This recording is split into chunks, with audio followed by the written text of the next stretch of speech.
The impoverished patrician trope is very common in storytelling. What does it mean? Sit back and find out. An impoverished patrician refers to a person of noble or high rank, typically from a wealthy family, who has fallen into poverty or financial hardship, often while retaining some social standing or connections. Let's look at a few examples, shall we? The Eynsford Hill family from the George Bernard Shaw play Pygmalion consists of a presumably widowed Mrs. Eynsford Hill and her two children, Freddie and Clara. Both children are marrying age, but for some reason, though the family still has a good reputation in London, they are broke. We never learn just how they lost their money, but if Freddie and Clara don't find wealthy spouses soon, they will fall into the middle class, or worse. Unfortunately, Freddie is in love with a poor flower girl, and Clara doesn't have the social skills to attract a man. More on them later. Pride and Prejudice is a classic Victorian novel in which Mr. Bennet is blessed with five beautiful daughters. The only problem is that when he dies, they will lose his estate and will all be thrown out on the street. So his wife, Mrs. Bennet, worries the entire novel trying to find good husbands for her girls. Another Jane Austen novel, Sense and Sensibility, involves the Dashwood family.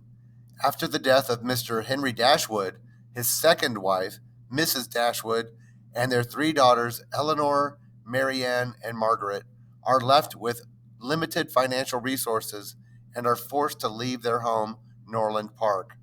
After a great deal of imagined and real hardship, Eleanor ends up with Edward Ferrars, and Marianne marries the wealthy yet much older Colonel Brandon.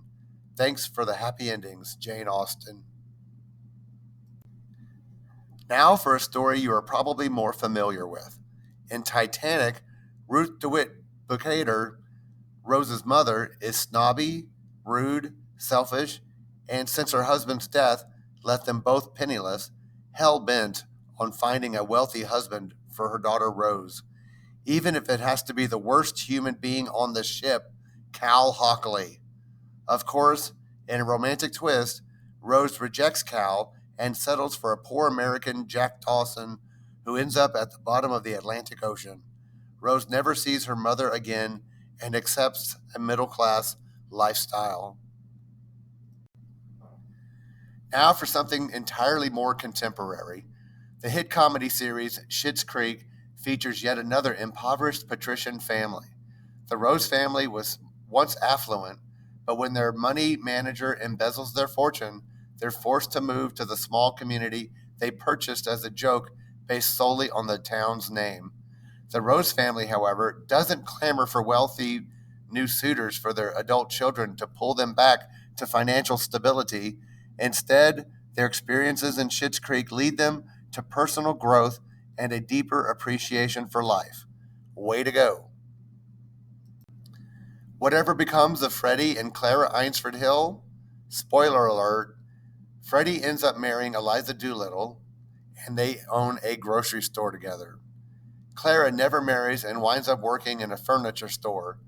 How's that for a mundane ending? Good job, George Bernard Shaw. There you have it, 5 great examples of the impoverished patrician trope in literature and media. There are hundreds of other stories that explore the possibility of what people may do when they go from riches to rags. It is an entertaining concept to consider, and sometimes things do work out for the better.